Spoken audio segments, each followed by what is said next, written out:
तो चलो इस सिस्टम में हम लोग सीखने वाले हैं कि एमओटी का एप्लीकेशन करके हम हैलोजेंस का कलर कैसे बताते हैं। ठीक है, एमओटी का एप्लीकेशन इन कलर, यानी किसी भी मॉलिक्यूल का जो कलर होता है उसके बिहाइंड एमओटी का जो कॉन्सेप्ट है उसको आपको अप्लाई कैसे करना है। ठीक है, प्लस कोई भी कंपाउंड अगर कलर शो करता है तो उसके बिहाइंड जो फंडामेंटल रीजन होता है उसको सीखेंगे। उसके बाद ही हम बता पाएंगे कि कलर क्यों हो रहा है।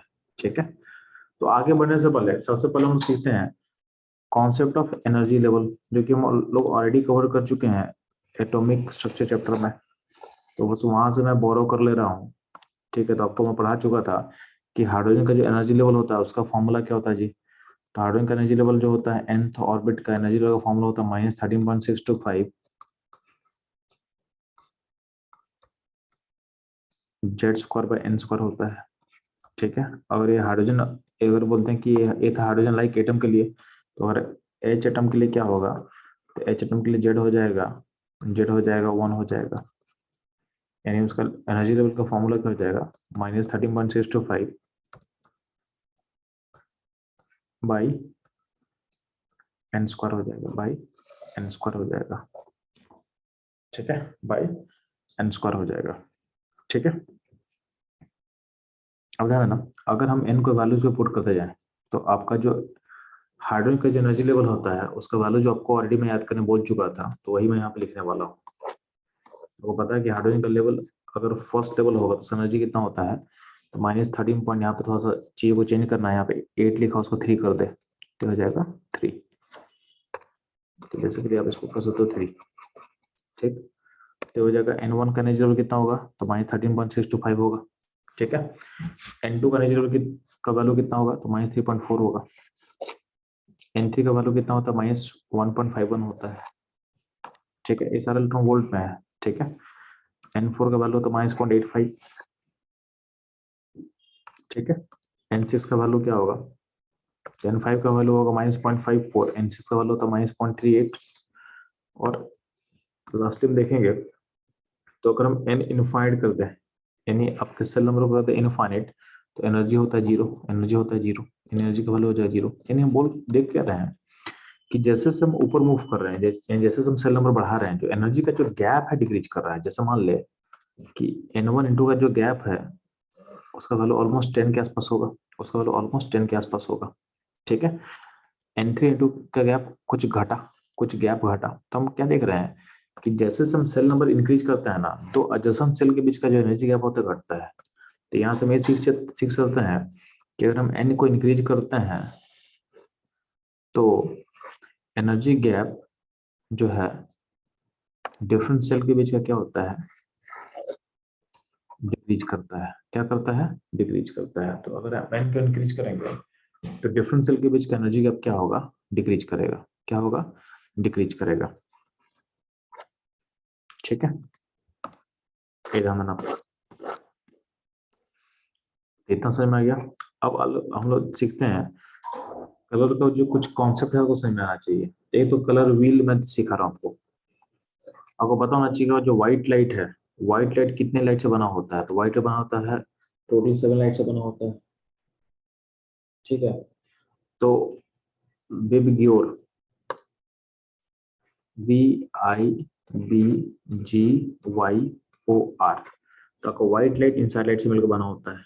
ठीक है, तो ध्यान देना इन सारे का कॉम्बिनेशन से क्या बनेगा, तो इन सारे कॉम्बिनेशन बनता है आपका व्हाइट लाइट बनता है। यानी हम ऐसा बोल सकते हैं कि व्हाइट लाइट में अगर देखा जाए तो यहाँ पे क्या है, वॉलेट, ठीक है, इंडिगो, एक सेकंड, ठीक है, तो वॉलेट हो गया, इंडिगो हो गया, ब्लू हो जाएगा, ग्रीन, येलो, ऑरेंज, रेड हो जाएगा। तो ये सारी लाइट मिलकर बनाता है व्हाइट लाइट, ये बनकर बनाता है सारा व्हाइट। ठीक है, अब ना एक होता है कॉन्सेप्ट होता है कॉम्प्लीमेंट्री कलर का। तो कॉम्प्लीमेंट्री कलर का मतलब समझो, ध्यान सुनना कि दो ऐसा लाइट जिसको मिलाने से को व्हाइट मिल जाए।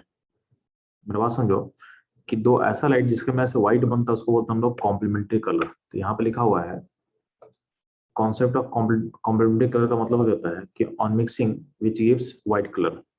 पता है ना, जो हम लोग अभी जो हम लोग ड्रॉ किए हैं, तो यहाँ पे ध्यान, जो भी अपोजिट में है, जैसे मान ले कि वॉयलेट और येलो, ये दोनों आपस में होता है कॉम्प्लीमेंट्री, यानी वॉयलेट प्लस येलो और मिलेगा तो बनाता है व्हाइट। ठीक है, सिमिलरली ब्लू और ऑरेंज, ब्लू और ऑरेंज को मिला दोगे तो भी बनेगा व्हाइट। यानी मैं बोल रहा हूँ कि जो अपोजिट पेयर है ना, वो होता है आपस में कॉम्प्लीमेंट्री टू ईच अदर होता है। सिमिलरली रेड एंड ग्रीन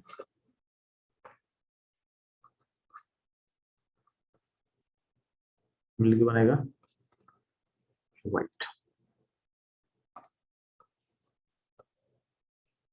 ठीक है, इंडिगो का कोई भी ऐसे ऐसा कोई कॉम्प्लीमेंट्री नहीं है, बट अगर कभी आपसे पूछ दिया है कि इंडिगो का कॉम्प्लीमेंट्री क्या होगा, इंडिगो के लिए आप बोल देना कि ऑरेंज येलो का मिक्सचर जो होगा उसके लिए कॉम्प्लीमेंट्री होगा। ठीक है, ऐसे एग्जिस्ट नहीं करता है, बट अगर आपसे पूछेगा कि इंडिगो का कॉम्प्लीमेंट्री कलर क्या हो सकता है, तो येलो ऑरेंज का मिक्सिंग जो पॉइंट होगा, मिक्स यानी मिड पॉइंट होगा, वो यानी येलो ऑरेंज दोनों मिला के जो कलर बनेगा वो हो जाएगा उसका कॉम्प्लीमेंट्री, हो जाएगा उसके लिए कॉम्प्लीमेंट्री। ये वो समझ में आना चाहिए। यानी यानी आपको पता है कि आपके पास अगर विबग्योर होगा यानी सातों लाइट का कॉम्बिनेशन होगा, इन सारे कॉम्बिनेशन से क्या मिलता है, तीन सारे कॉम्बिनेशन मिलता है आपको व्हाइट मिलता है। ठीक है, इन सारे के कॉम्बिनेशन मिलता है मेरे को व्हाइट मिलता है। अगर मान लेते हैं कि इसमें से कोई एक कलर हम निकाल दे, जैसे मान लीजिए कि वॉलेट को हम निकाल दे, इसको रिमूव कर दे, यानी इसको हम हटा दे, तो इसको हटा देंगे तो बाकी कलर बचेगा, बाकी कलर मेरे पास बच जाएगा, यानी ये सारा बच जाएगा। तो अगर ये सारा बच जाएगा तो ये कौन सा कलर बनाएगा जी, तो अगर ये सारा बच जाएगा तो हम क्या बोल रहे हैं कि अगर किसी एक कलर को हम निकालते हैं तो वो पता है कि सारा कलर को कंबाइन करने से व्हाइट मिल रहा था, तो अगर वॉलेट को हम हटा देंगे तो वॉलेट को हटाने के बाकी कलर मिलके क्या कलर बनाएगा, तो बोला गया है कि बाकी कलर का कॉम्बिनेशन जो बनेगा वो बनेगा वॉलेट का कॉम्प्लीमेंट्री। आपको पता है कि वॉलेट प्लस येलो मिलके बनता है व्हाइट, तो ये सारा जो कलर है मिलके बनेगा येलो कलर, क्योंकि पता है कि वॉलेट प्लस येलो मिलकर व्हाइट बनाता है। इसका मतलब अगर व्हाइट को हम हटा देंगे तो बाकी कलर मिलकर बनेगा येलो कलर, ताकि ये जो रिलेशन है वो वैलिड रह जाए। ठीक है, तो अगर आपके सनलाइट में से किसी एक कलर को हम निकाल देते हैं तो बाकी सारा लाइट है वो मिलके उस लाइट का कॉम्प्लीमेंट्री कलर हमारे आंख पे दिखाता है। जैसे एग्जाम्पल, प्लांट का कलर यानी प्लांट की लीफ का कलर ग्रीन क्यों होता है, तो बोला गया है लीफ जो है वो किस कलर को ऑब्जॉर्व करता है, तो आपका रेड को ऑब्जॉर्व करता है, तो रेड कलर को ऑब्जॉर्व कर लेगा, तो रेड ऑब्जॉर्व हो जाएगा, तो हमारा आंख पे कौन सा कलर आएगा, तो बेबीयोर में से रेड ऑब्जॉर्व हो गया, तो रेड ऑब्जॉर्व हो गया तो बाकी कलर मेरे पास आएगा आंख पे, तो बाकी कलर मिलके मेरे आंख पे कैसा कलर बनाएगा, तो रेड का कॉम्प्लीमेंट्री। तो रेड का कॉम्प्लीमेंट्री क्या होता है, ग्रीन होता है, वो ग्रीन दिखता है। ठीक है, तो हमको ग्रीन दिखेगा। तो सिंपल सा फंडा है कि जो लाइट अब्जॉर्ब होता है उसका कॉम्प्लीमेंट्री कलर हमको दिखता है। ठीक है, ये बात को समझ में आना चाहिए। तो कहीं भी जो है कलर के बिहाइंड एक फंडामेंटल एक रीजन हो गया। ठीक है, कि कलर कौन सा वो दिखेगा उसका लॉजिक ये समझ में आना चाहिए आपको। ठीक है, तो बोला गया यहाँ पे, तो जब भी कलर की हम बात करते हैं तो कलर हम लोग सीख चुके हैं कि जो कलर अब्जॉर्ब होता है उसका कॉम्प्लीमेंट्री कलर हमको दिखता है। ठीक है, पहला चीज को समझ में आ चुका है। तो ध्यान ना, तो हम बात करते हैं कॉन्सेप्ट ऑफ कलर का जो फंडामेंटल रीजन होता है, ये होता है electronic transition between different energy level, electronic transition between different energy level. ठीक है, तो ध्यान सुनना, व्हेन वी सी कलर, कब हम कलर हम देखते हैं, तो बोला गया है कि जिस फ्रीक्वेंसी को हम, अगर मैं देखो हम लोग कलर कब देखेंगे, तो पहला जो कंडीशनल कलर देखने का कि हमारा जो फ्रीक्वेंसी ऑब्जॉर्व होना चाहिए, जो फ्रीक्वेंसी ऑब्जॉर्व हो रहा है वो विजिबल रीजन से होना चाहिए। तो फ्रीक्वेंसी जो ऑब्जॉर्व होगा वो फ्रॉम होना चाहिए विजिबल रीजन का, यानी फ्रीक्वेंसी जो ऑब्जॉर्व होगा वो विजिबल रीजन का होना चाहिए। ठीक है, तो फ्रीक्वेंसी ऑब्जॉर्व होगा विजिबल रीजन का। ठीक है, ये ध्यान देना। तो पहला कंडीशन हो गया फ्रीक्वेंसी ऑब्जॉर्व होना चाहिए विजुअल रीजन से।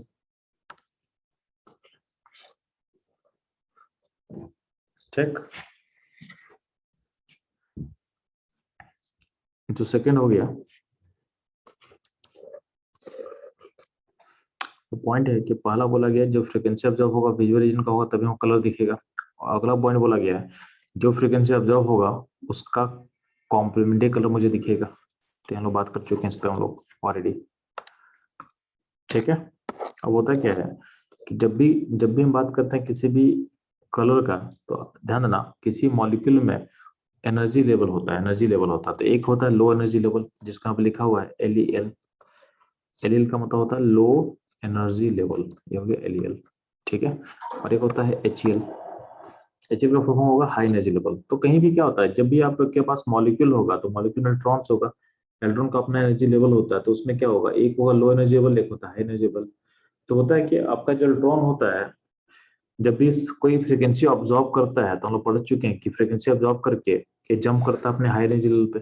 ठीक है, तो ध्यान ना, जब भी इलेक्ट्रॉन का ट्रांजिशन होता है फ्रॉम लो से हाई एनर्जी लेवल, तो क्या तो फ्रीक्वेंसी ऑब्जॉर्व करता है। और ये फ्रीक्वेंसी अगर विजुअल रीजन का होगा, विजिबल का होगा, तो यहाँ पे लिखा ना विजिबल, इसका मतलब आपका जो फ्रीक्वेंसी ऑब्जॉर्व होना चाहिए वो विजिबल रीजन से कहीं होना चाहिए। ठीक है, तो बोला गया है कि जब भी आपका इलेक्ट्रॉन जो लो एनर्जी लेवल में है अगर एनर्जी ऑब्जॉर्व करेगा विजुअल रीजन से और एक्साइटेड होगा हाई एनर्जी लेवल में, तो जो फ्रीक्वेंसी ऑब्जॉर्व करेगा उसका कॉम्प्लीमेंट्री कलर हमको दिखेगा। ये पहला तरीका है जिससे आपको कलर दिखता है। ठीक है, ये ध्यान आप। ठीक, किसमें आना चाहिए। सिमिलरली सेकंड तरीका क्या है कि कभी कभी होता है कि आपका हाई एनर्जी लेवल ऑक्यूपाइड है। तो हाई एनर्जी लेवल ऑक्यूपाइड है तो यहाँ पे जो इलेक्ट्रॉन होगा वो अगर वापस आएगा लो एनर्जी लेवल पे, यानी वापस आएगा अपने लो एनर्जी लेवल पे, तो क्या होता है, तो इस एनर्जी गैप का फ्रीक्वेंसी को इमिट करेगा। ठीक है, तो इस एनर्जी गैप का फ्रीक्वेंसी क्या होगा, एच न्यू होगा। तो इस फ्रीक्वेंसी को इमिट करेगा, और फ्रीक्वेंसी इमिटेड अगर विजुअल रीजन का होगा तो फ्रीक्वेंसी आपको दिखेगा, यानी जो फ्रीक्वेंसी इमिट करेगा वही दिखेगा। ऊपर वाले केस में क्या था, जो फ्रीक्वेंसी ऑब्जर्व हो रहा था उसका कॉम्प्लीमेंट्री कलर हमको दिख रहा था, उसका कॉम्प्लीमेंट्री कलर दिख रहा था। यहाँ पे क्या है, यहाँ पे अगर हाई एनर्जी से लो एनर्जी जंप कर रहा है तो जो फ्रीक्वेंसी इमिट करेगा वो मेरे को दिखेगा, वो मेरे को दिखेगा। तो यहाँ पे जिस एनर्जी गैप का फ्रीक्वेंसी इमिट होगा वो दिखेगा, वही क्या होगा, वही इसका कलर होगा, वही इसका क्या होगा, कलर होगा। तो ये तरीका था। ठीक है, अब ध्यान ना, ये तो हुआ कि कलर का रीजन क्या होता है। अब इसको हम लोग अप्लाई करते हैं हैलोजन के कलर पे। इस थ्योरी को हम अप्लाई करेंगे आपके हैलोजन के कलर पे। तो ध्यान रखना, तो आपके पास जो फ्लोरीन का मैं एमओटी में लिख देता हूँ। ठीक है, आपको ध्यान देना कि फ्लोरीन का जो कलर होता है होता है कलरलेस होता है, फ्लोरीन कलरलेस होता है। क्लोरीन येलो कलर होता है। ठीक है, ऊपर में कलर दिया हुआ है, तो क्लोरीन का कलर येलो होता है, ब्रोमीन होता है रेड होता है। ठीक है, ब्रोमीन क्या रेड होगा, और आयोडीन क्या होता है, वॉलेट होता है। आयोडीन क्या होता है, वॉलेट होता है। ठीक है, तो इसका कलर है। तो अगर पॉइंट की कोई कंपाउंड अगर एक कलर शो कर रहा है, मतलब कौन सा फ्रीक्वेंसी अब्जॉर्ब किया होगा, तो पता है कि जो कलर हमको दिखता है तो जो उसका कॉम्प्लीमेंट्री कलर अब्जॉर्ब होगा। तो अगर क्लोरीन मेरे को येलो दिख रहा है, इसका मतलब कलर अब्जॉर्ब होगा वॉलेट, यानी वॉलेट कलर अब्जॉर्ब हुआ होगा।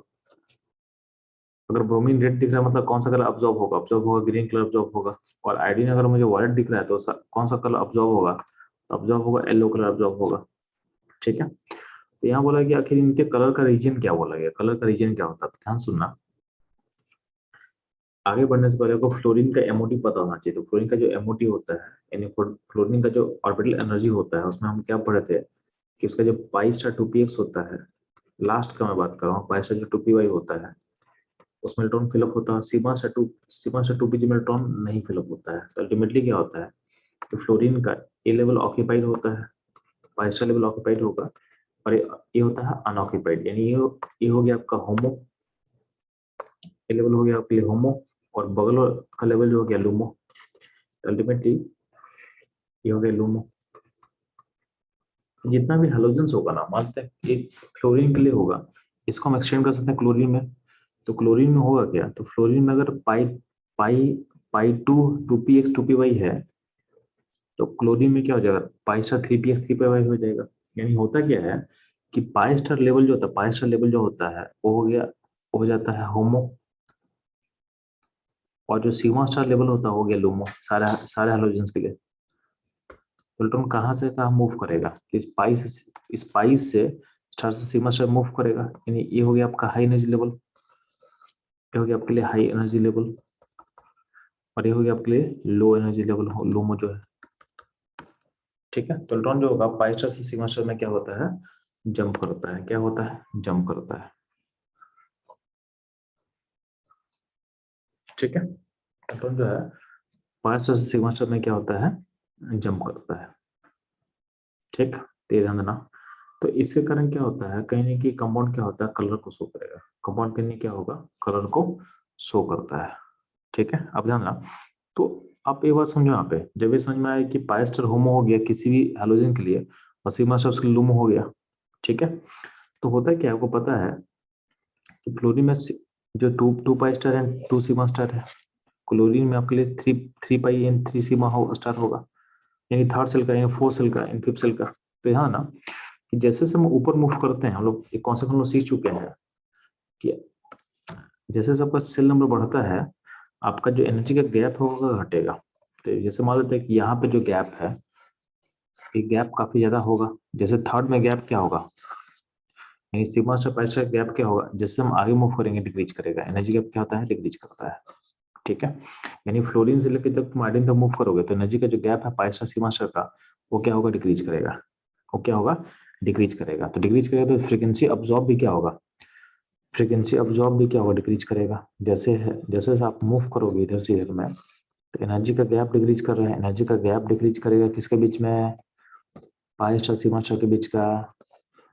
ठीक है, नहीं होमोलोमो के बीच का। तो फ्रीक्वेंसी अब्जॉर्ब भी क्या होता है, डिक्रीज करता है। तो देखना आपका कलर से एविडेंट होगा, कलर आप चेक करोगे तो फ्रीक्वेंसी ऑब्जर्व चेक करना आप एक बार। तो यहाँ देखना कि फ्रीक्वेंसी ऑब्जर्व देखोगे, क्लोरीन वॉलेट कलर ऑब्जर्व कर रहा है। ठीक है, आपका जो ब्रोमीन है वो ग्रीन कलर को ऑब्जर्व कर रहा है, और आपका जो I2 है वो येलो कलर को ऑब्जर्व कर रहा है। तो फ्रीक्वेंसी वो घट रहा है, ऑब्जर्व फ्रीक्वेंसी घट रहा है। तो ऑब्जर्व फ्रीक्वेंसी घट क्यों रहा है, क्योंकि जो होमोलुमो का जो एनर्जी गैप है, यानी पाइस्टा सिग्मा का जो एनर्जी गैप है डिक्रीज कर रहा है, ये इसका रीजन होगा। तो कहीं ना कहीं देख रहे हो, आप एमओटी को अप्लाई कर सकते हो हाइड्रोजन के कलर को बताने के लिए आप। ठीक है, ये आप सोच सकते हो। इसमें फ्लोरीन कलरलेस क्यों होता है, क्योंकि फ्लोरीन का जो एनर्जी गैप होता है काफी लार्ज होता है, और इस लार्ज गैप को जो फ्रिक्वेंसी ऑब्जॉर्ब चाहिए वो विजुअल रीजन में होता नहीं है। विजुअल रीजन का लाइट इस जो है इस गैप से छोटा हो जाता है। तो एनर्जी गैप इतना बड़ा होता है कि यहाँ का जो फ्रिक्वेंसी ऑब्जॉर्ब होगा वो विजुअल रीजन से आगे हो जाता है। इसलिए विजुअल लाइट से एक्साइटेशन पॉसिबल नहीं है फ्लोरीन फ्लोरीन का, तो इसलिए उसमें कलर शो नहीं करेगा, इसलिए उसमें कलर शो नहीं करेगा। ठीक है, ये रहा all about application of MOT for halogens. अब ध्यान देना, इस पे क्वेश्चन पूछा हुआ है एडवांस में, इस टॉपिक पे आपके एडवांस में क्वेश्चन पूछा हुआ है, इस क्वेश्चन को आपको करना है। ध्यान देना, यहाँ पे क्वेश्चन दिया हुआ 23 में, क्वेश्चन आप रीड करोगे तो ये 2017 में एडवांस में पूछा हुआ क्वेश्चन है। इस क्वेश्चन पूछा हुआ क्या बोला हुआ है कि the colour of X2 molecule of group 17 elements changes gradually from yellow to violet down the group, this is due to। ठीक है, तो फटाफट चलो मुझे ऑप्शन बताओगे आप लोग, इसका आंसर क्या होगा।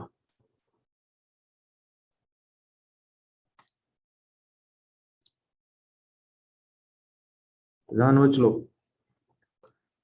आपको पता है कि हैलोजन का कलर जो होता है, जैसे हम लोग डिस्कस कर चुके हैं कि आपका जो अब्जॉर्ब फ्रीक्वेंसी, जो आपको देखो ये जो कलर मुझे दिख रहा है, तो कलर दिखने से मतलब नहीं है, मतलब होता है कि कौन सा कलर अब्जॉर्ब हो रहा है। तो आपको पता है कि फ्रीक्वेंसी अब्जॉर्ब क्या होता है, तो ध्यान देना, जो क्लोरीन होता है उसमें अब्जॉर्ब फ्रीक्वेंसी होता है वॉलेट, फिर ग्रीन, फिर येलो, यानी आपका जो फ्रीक्वेंसी अब्जॉर्ब हो रहा है वो घट रहा है।